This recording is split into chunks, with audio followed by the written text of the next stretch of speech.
24 जून 2024, Saint Lucia का मैदान। Stadium खचाखच भरा है और सामने खड़ी है वो टीम जिसने पिछले 2 बड़े आईसीसी टूर्नामेंट्स में भारत का सपना तोड़ा था, ऑस्ट्रेलिया। लेकिन आज मैदान पर उतरने वाला बल्लेबाज किसी आम फॉर्म में नहीं था। उसके अंदर बरसों की जलन दबी हुई थी। 2015 का सेमीफाइनल, 2019 का सेमीफाइनल, 2022 का वर्ल्ड कप सेमीफाइनल, हर बार भारत हारा, हर बार सवाल उठे और हर बार सबसे ज्यादा उंगलियां उठी इस एक आदमी पर। नाम था रोहित शर्मा। और आज स्टॉक की पहली गेंद पर उसने वो जवाब देना शुरू किया जो सालों से रुका हुआ था। अगले 40 मिनट में जो हुआ उसने पूरे स्टेडियम की हवा बदल दी। छक्के पर छक्का, गेंदबाजों के चेहरे पर बेबसी, और ऑस्ट्रेलिया की टीम जो कभी भारत को हल्के में लेती थी वो पहली बार डरी हुई नजर आई। ये सिर्फ एक पारी नहीं थी, ये बरसों के गुस्से का धमाका था। कहानी शुरू होती है उससे पहले कुछ महीने पीछे। रोहित शर्मा भारतीय टीम के कप्तान बन चुके थे, लेकिन उनके स्ट्राइक रेट पर, उनकी फॉर्म पर लगातार सवाल उठ रहे थे।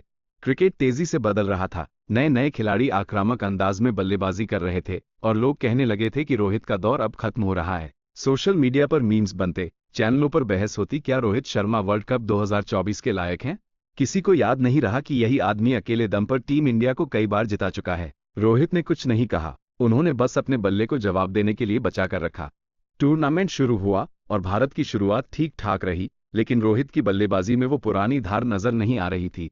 आयरलैंड, पाकिस्तान, अमेरिका के खिलाफ मैचों में वो जमकर नहीं खेल पाए। आलोचकों को मानो मौका मिल गया, लेकिन असली कहानी तो अभी बाकी थी। सुपर 8 का दौर आया और भारत का सामना हुआ उसी ऑस्ट्रेलिया से जिसने कुछ महीने पहले वनडे वर्ल्ड कप के फाइनल में अहमदाबाद के 1,30,000 दर्शकों को खामोश कर दिया था। वो हार भारतीय क्रिकेट के इतिहास का सबसे दर्दनाक पन्ना बन चुकी थी और रोहित उस दिन भी शुरुआत में ही आउट हो गए थे। वो घाव अभी हरा था। टॉस हुआ, ऑस्ट्रेलिया ने पहले गेंदबाजी चुनी। मिचेल स्टॉक गेंद लेकर आए, वही स्टॉक जिन्होंने पहले भी भारतीय बल्लेबाजों को परेशान किया था। शुरुआती ओवरों में रोहित ने संभल कर खेला, मानो तूफान से पहले की खामोशी हो। लेकिन जैसे ही उन्हें लय मिली, मैदान पर तबाही शुरू हो गई। एक ओवर में उन्होंने स्टॉक को लगातार 4 गेंदों पर 4 छक्के जड़ दिए। स्टेडियम में सन्नाटा छा गया। ऑस्ट्रेलिया खिलाड़ी एक दूसरे का मुंह देख रहे थे, समझ ही नहीं पा रहे थे कि क्या हो रहा है। सिर्फ 19 गेंदों में रोहित ने अपना अर्धशतक पूरा किया, इस टूर्नामेंट में उनका पहला। लेकिन ये सिर्फ शुरुआत थी। इसके बाद आए पैट कमिंस, जो पिछले 2 मैचों में लगातार हैट्रिक ले चुके थे, यानी उस वक्त दुनिया के सबसे खतरनाक गेंदबाजों में से एक।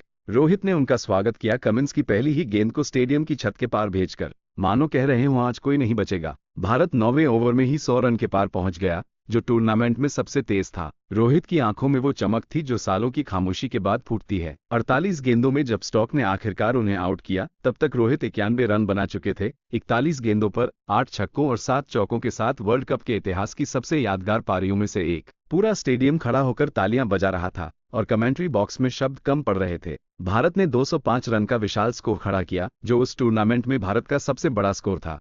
लेकिन ऑस्ट्रेलिया आसानी से हार मानने वाली टीम नहीं थी।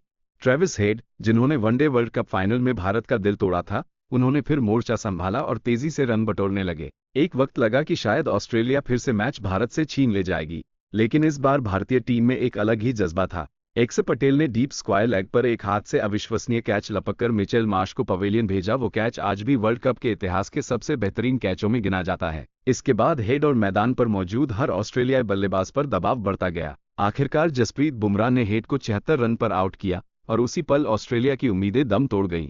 भारत ने 24 रन से ये मुकाबला जीत लिया और सुपर 8 में अपना हर मैच जीतकर बिना कोई मैच हारे अगले दौर में जगह पक्की कर ली। ये सिर्फ एक जीत नहीं थी, ये उस टीम के खिलाफ जीत थी जिसने कुछ महीने पहले भारत का दिल तोड़ा था। ये उस कप्तान का जवाब था जिसे बूढ़ा हो गया कहकर उड़ाया जा रहा था। रोहित शर्मा को मैन ऑफ द मैच चुना गया और इस पारी ने पूरे टूर्नामेंट का रुख बदल दिया। इसके बाद भारत ने इंग्लैंड को सेमीफाइनल में हराया, वही इंग्लैंड जिसने 2022 में भारत को वर्ल्ड कप से बाहर किया था। और फिर फाइनल में दक्षिण अफ्रीका को हराकर भारत ने 11 साल का आईसीसी ट्रॉफी का सूखा खत्म किया।